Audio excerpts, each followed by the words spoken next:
میرے بھائیو ہم اپنے مقام کو سمجھیں. اللہ نے اس امت کو اونچا مقام دیا ہے.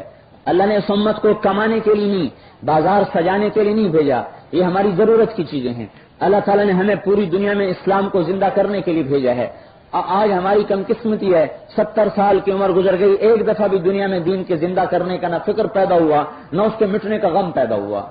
50 سال عمر گزر گئی، 80 سال عمر گزر گئی، 60 سال عمر گزر گئی، کبھی بھول کے خیال نہیں آتا کہ آج ساری دنیا میں میرے نبی کا دین مٹا پڑا ہے، میں اس سے پہلے کیوں نہ مٹ گیا، میں اس کو زندہ کرنے کے لیے میں کیا کر رہا ہوں. ساری دنیا کے انسانوں کا درد لے کر، غم لے کر، کڑن لے کر ہم پھرتے ان کے پیچھے مارے مارے. میرے بھائیو یہ ہمارا امتیازی نشان تھا، ہم نے اس کو صدیوں ہوئی بھلا دیا، چھوڑ دیا. اللہ تعالیٰ نے اس امت کو جو اونچا بنایا وہ بنایا ہی اس لیے تھا کہ یہ ساری دنیا میں اللہ کے پیغام کو پہنچانے کے لیے آئے تھے. آیت اتری من جاء بالحسنہ فلہ عشر امثالہ، اے میرے نبی آپ کی امت میں جو ایک نیکی کرے گا اس کو 10 دوں گا.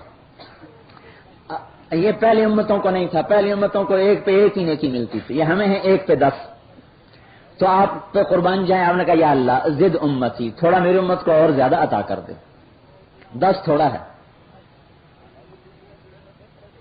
اللہ تعالیٰ نے دوسری آیت اتاری من ذا الذی یقرض اللہ قرضا حسنا فیضاعف له اضعافا کثیرا، مجھے قرضہ کون دے کہ اس کو کئی گنا کر دوں، 10 سے بڑھا دیا. کہا ٹھیک ہے، کہ یا اللہ زد امتی، میری امت کو تھوڑا اور زیادہ کر دے. پھر اللہ تعالیٰ نے تیسری آیت اتاری کمثل حبۃ انبتت 7 سنابل فی کل سنبلۃ 100 حبۃ، جو ایک نیکی کرے گا اس کو 700 کر کے دے دوں گا. اب ٹھیک ہے کہ نہیں اللہ میری امت کو اور زیادہ عطا فرما. اللہ تعالیٰ نے کہا اچھا بھائی آپ تو یہ ضرب تقسیم پہ تو راضی نہیں ہوں گے، انما یوفی الصابرون اجرهم بغیر حساب. یہ چوتھی آیت آئی ہم آپ کے صبر والوں کو بے حساب دیں گے، کوئی کھاتا نہیں، بے حساب. ہاں اعلان ہوگا صبر والے آ جاؤ بھائی، صبر والے آ جاؤ. ایک جماعت کھڑی ہوگی، اللہ کو تو پتا صبر والے ہیں ان کو جنت میں بھیجنا ہے، تو ان کو کہ جاؤ جنت میں. ادھر فرشتوں کو کہ روکو ان کو تاکہ لوگوں کو پتہ چلے کہ ان کی عزت کیوں ہے. وہ فرشتہ کہہ رہے ہیں بھائی کہاں جا رہے ہو؟ کہ ہم جنت میں جا رہے ہیں. کہا حساب تو دیتے جاؤ. کہ ہمارا کوئی حساب نہیں. کہ کون ہو تم؟ کہ ہم صبر والے ہیں. کہ کیا صبر کرتے تھے تم؟ کہا ہم اللہ کی نافرمانی سے بچتے تھے اور اس پر اپنے آپ کو روکے رکھتے تھے. صبر روکنے کو کہتے ہیں. ایک آدمی سچ بول رہا ہے اور اس کی ضرورتیں قربان ہو رہی ہیں، ایک آدمی جھوٹ بول رہا ہے اور اس کی خواہشات بھی پوری ہو رہی ہیں. یہ دونوں برابر تو نہیں ہو سکتے. ایک آدمی حلال کما رہا ہے، اس کے پاس بچوں کی دوائی کا پیسہ بھی نہیں، اور ایک آدمی حرام کما رہا ہے اور اپنے علاج کے لیے امریکہ جا رہا ہے. یہ دونوں اللہ کی نظر میں برابر تو نہیں.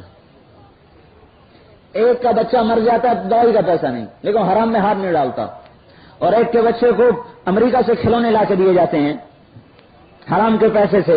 یہ دونوں برابر تو نہیں ہو سکتے. یہ صبر ہو رہا ہے کہ وہ بھی اگر حرام پہ جانا چاہے تو لا سکتا ہے، اپنے آپ کو روکے بیٹھا ہے کہ نہیں مجھے صبر کرنا ہے، یہ نافرمانی سے بچے. صبرنا انفسنا عن معصیت اللہ، ہم نے اللہ کو اپنے آپ کو اللہ کی نافرمانی سے بچائے رکھا، یہ صبر ہے. صبرنا علی طاعت اللہ، ہم اللہ کی فرمان برداری پر جمے رہے، نفس و شیطان کے غلام نہ بنے.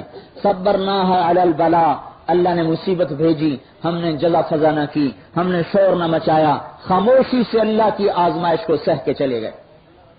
ایک اور حدیث سنو، اللہ تعالیٰ فرماتے ہیں جب میں اپنے کسی بندے کو بیمار کر دوں پھر اس کو صحت نہ دوں، اسی بیماری میں اسے اپنے پاس بلا لوں تو قیامت کے دن مجھے شرم آتی کہ اس کا حساب لوں.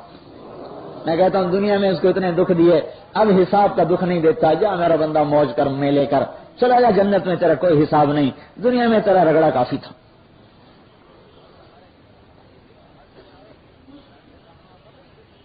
یہ صبر والوں کا اعزاز کیا جا رہا ہے، عزت دی جا رہی ہے بغیر حساب. فرشتے کہیں گے بھائی تمہیں کون روک سکتا، جاؤ. فرشتے کہیں گے بھائی تمہیں کون روک سکتا، جاؤ چلے جاؤ، بے حساب ہی جانا ہے تم نے، تمہارا کوئی حساب نہیں.